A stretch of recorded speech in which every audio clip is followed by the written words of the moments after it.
Naisip mo na ba kung nang hindi mo namamalayan, may kinakain kang mukhang masustansya pero sa totoo lang ay unti-unting nilalason ang iyong katawan? Paano kung sabihin ko sa'yo na may ilang prutas o yung mga tinatawag ng lahat na perpektong pagkain ay maaring nagsisilbing tunay na dahan-dahang lason? Para sa mga lampas. 60 taong gulang, isipin ang katawan na parang hardin. Noong kabataan, ang hardin na yan ay madaling sumisipsip ng halos anumang sustansya. Pero habang tayo tumatanda, nagbabago ang lupa ng hardin na yan. Ang dating perpekto sa nutrisyon, na iyon ay maaaring sumakal sa mga ugat at pigilan ang pagyabong ng kalusugan. Libu-libong taon na ang nakalipas, ang mga pantas ng medisina ng China at Ayurveda ng India ay nagbabala na.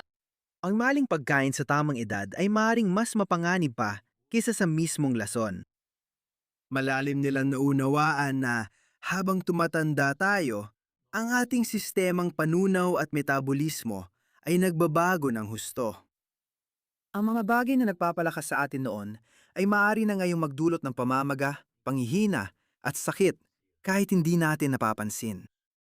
Pero bakit lubusang binabalewala ng makabagong medisina ang sinaunang kaalamang ito? Simple at malungkot ang sagot.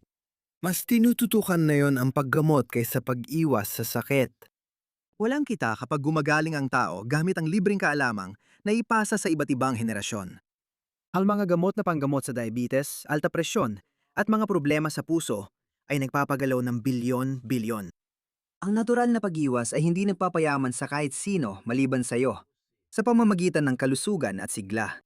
Bago ko sabihin ang mga prutas na maaring makasama sa kalusugan, dapat mo munang maintindihan kung paano ka binibigyan ng babala ng katawan mo. Kung pagkatapos mong kumain ng prutas ay nararamdaman mo ang mga sumusunod.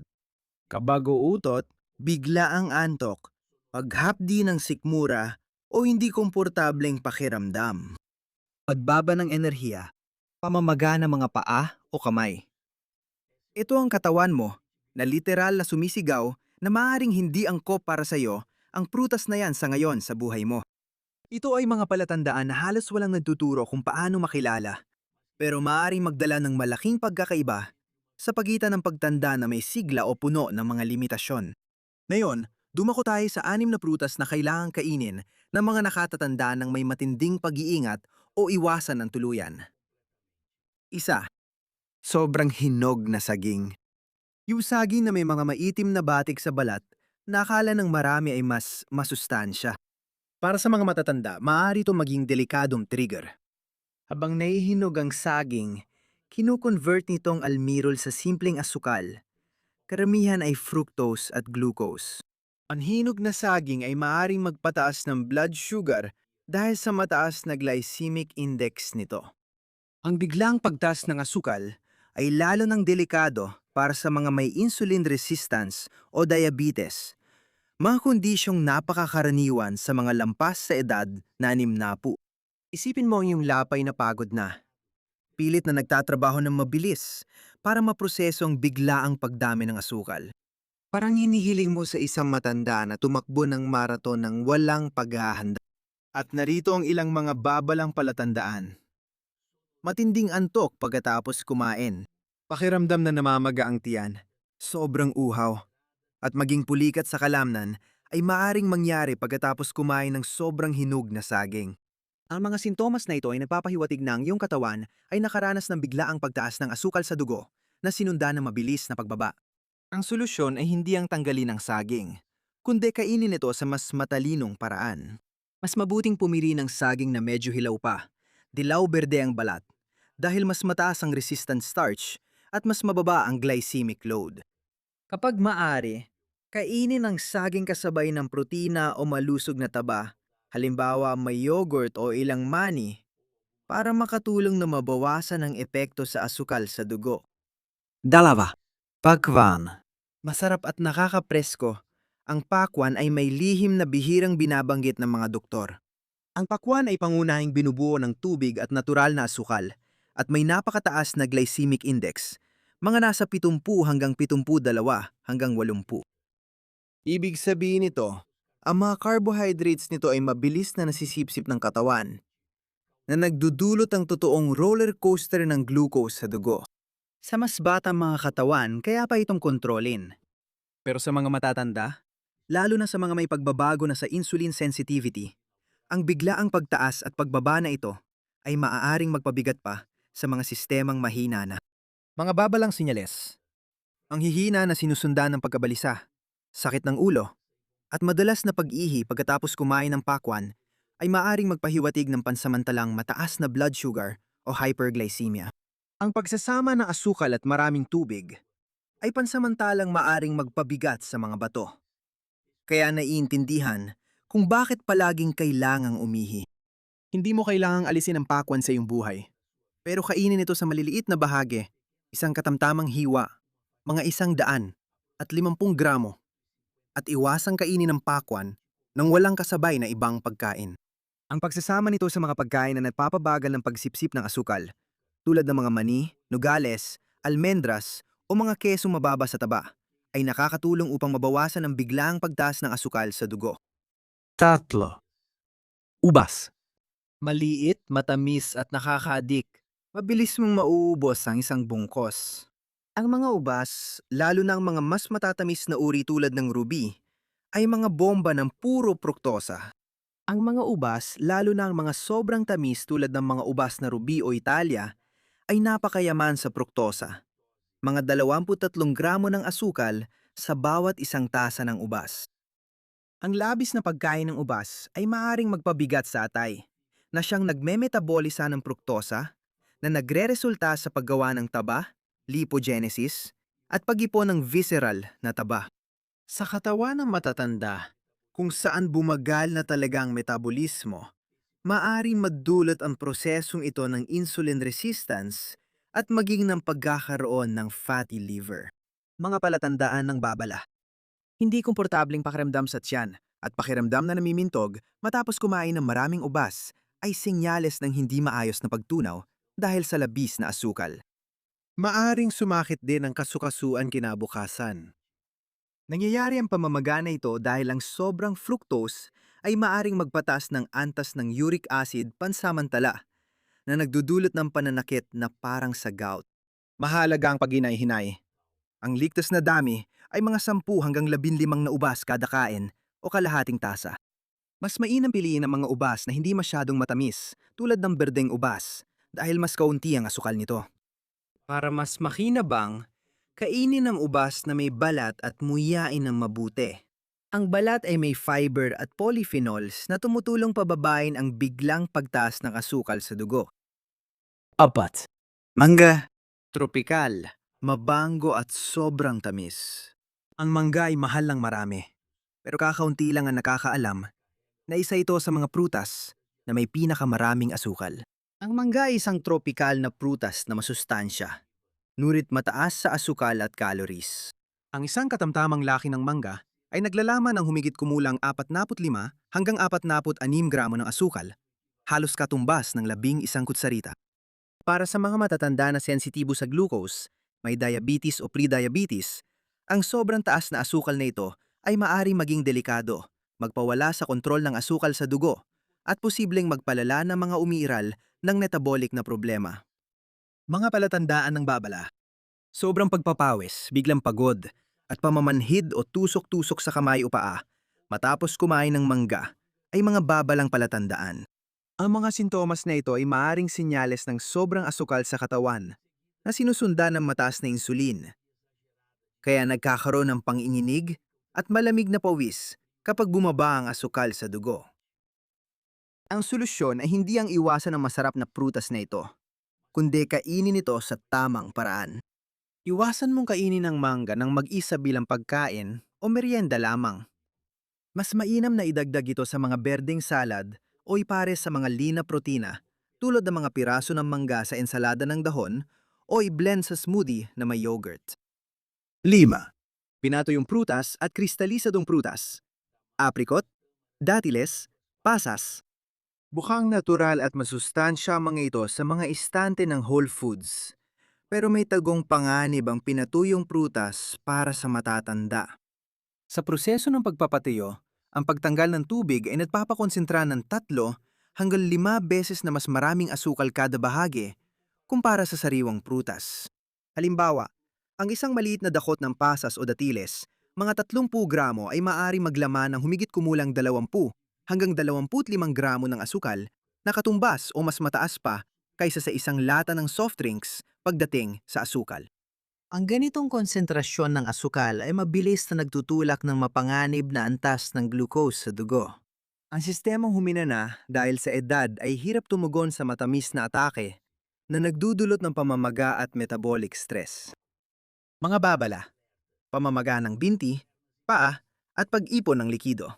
Ang sobrang pagkain ng pinatuyong prutas ay maaring magpahiwatig ng sobrang asukal na umiikot sa dugo, hindi komportableng tiyan at paggahilo. Ang paggahilo pagkatapos kumain ay madalas dahil sa biglang pantaas at pagbaba ng asukal sa dugo. Kung kakain ng pinatuyong prutas, siguraduhin kaunti lang, halimbawa 1 hanggang 2 piraso ng datiles o pinatuyong aprikot, at palaging isabay sa pagkain ng magandang uri ng taba o dagdag na protina. Epektibong paraan ang pagkain ng mga prutas na ito na may palaman na mani o almendras. Ang mga malusog na taba ay nagpapabagal sa pagsipsip ng asukal. 6. Pinya, presko at puno ng mga enzyme na tumutulong sa pagtunaw ng pagkain, maaring mukhang perpektong pagpipilian para sa kalusugan ang pinya. Ngunit ang mataas itong asido at malalakas na enzyme ay maaring makabigat sa sensitibo ng panunaw ng mga nakatatanda. Sa mga nakatatanda na may sensitibong tiyan o may kasaysayan ng gastritis, maaring magdulot ng iritasyon sa lining ng tiyan ang pinya dahil sa mataas nitong asido, na maaring makaapekto sa antas ng asukal sa dugo. Reflux.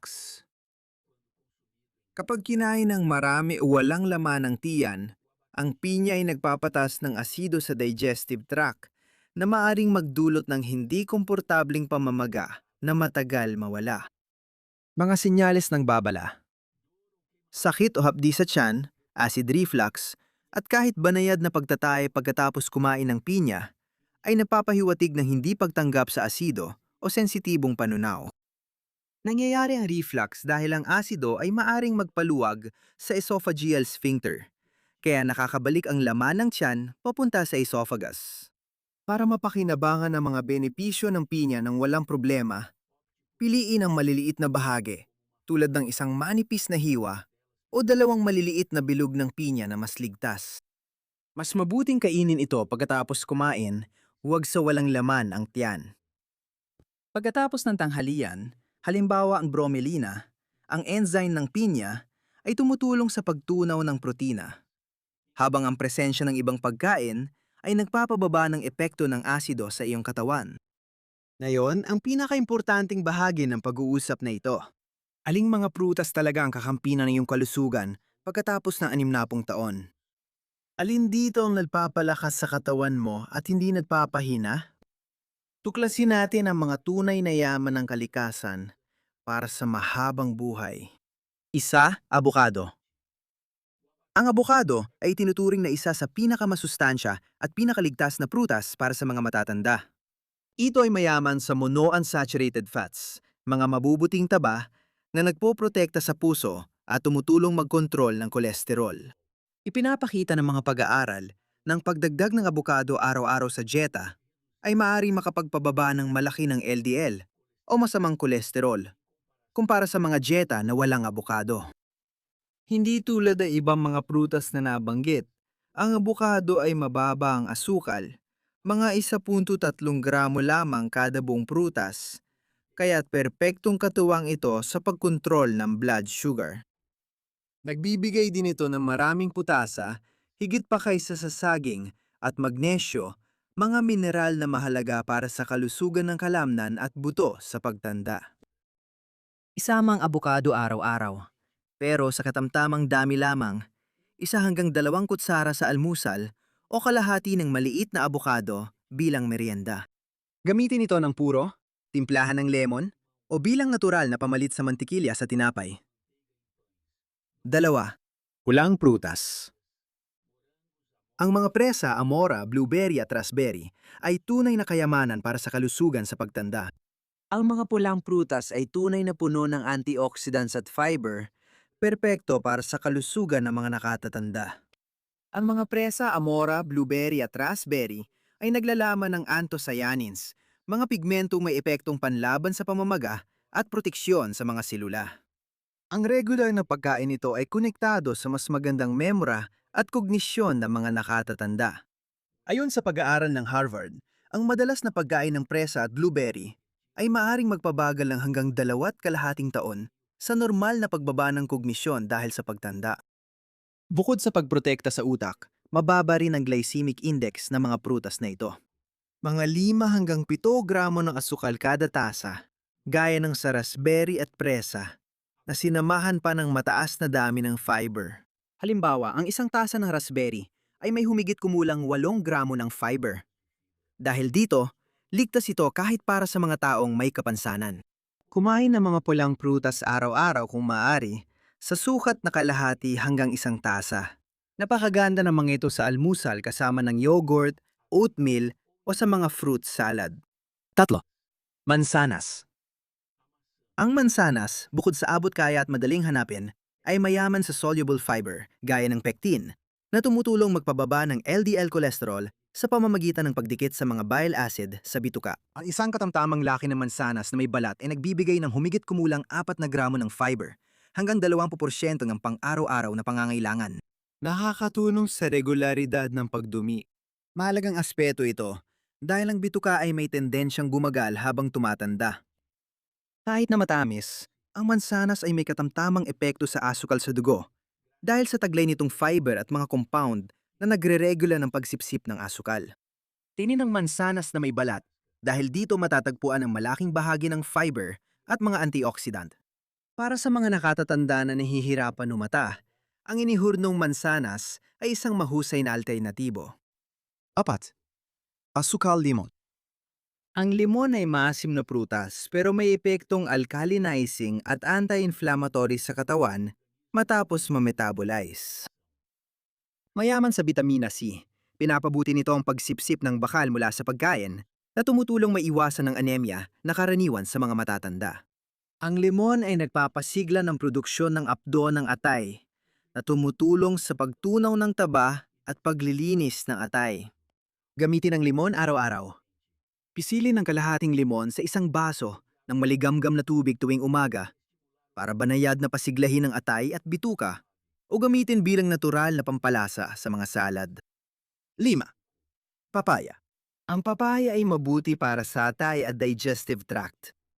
Mayaman ito sa papain, enzyme na nagpapabilis sa pagtunaw ng protina at tumutulong sa pagdurog ng pagkain, kaya nakakatulong magpaibsa ng kabag.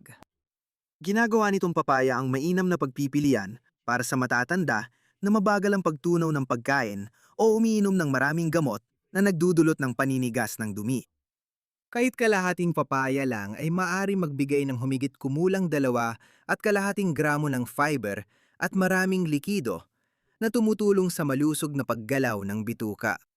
Pinakamainam kainin ito ng sariwa sa umaga. Ang katamtamang hiwa ng papaya sa almusal ay tumutulong magpadulas ng bituka buong araw at makaiwas sa abala sa pagtunaw. Ngayon, talakayin natin ang mas mahalagang bagay kaysa sa pagpili ng prutas. Isang sikreto na kapag di pinansin, mawawala ang benepisyo ng natural na pagkain. Ang wastong pag-hydrate ng katawan.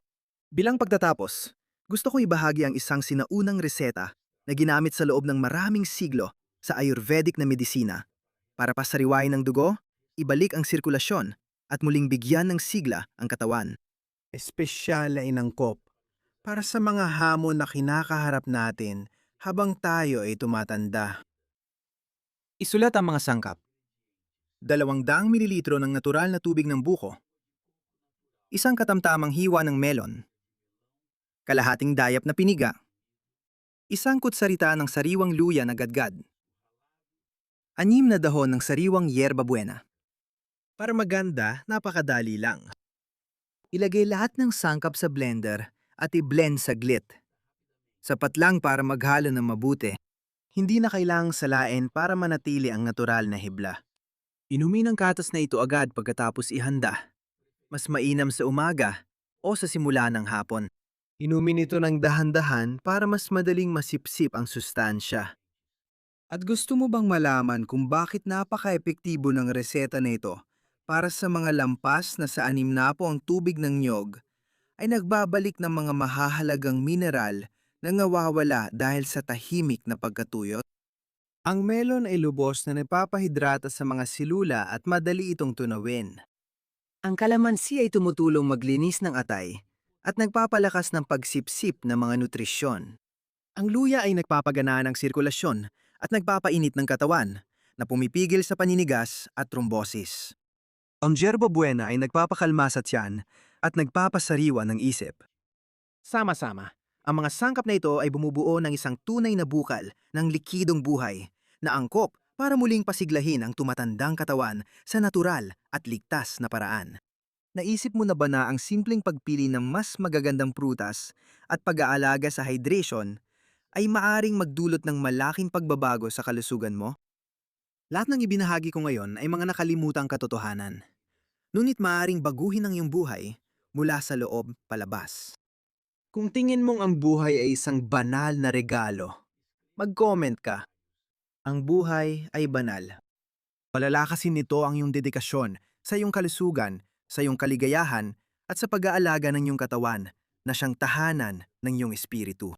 Huwag kalimutan mag-subscribe at i-activate ang notifications para makatanggap ng mas maraming ganitong nilalaman. Salamat sa pagdalo mo rito. Dahil mahalaga sa iyo ang kalusugan mo. Tandaan mo, ang mabuhay ay isang regalo. Ang pag-aalaga sa buhay ay gawa ng pagmamahal. Malaking yakap, sana'y pagpalain ka ng Diyos at bigyan ng kalusugan.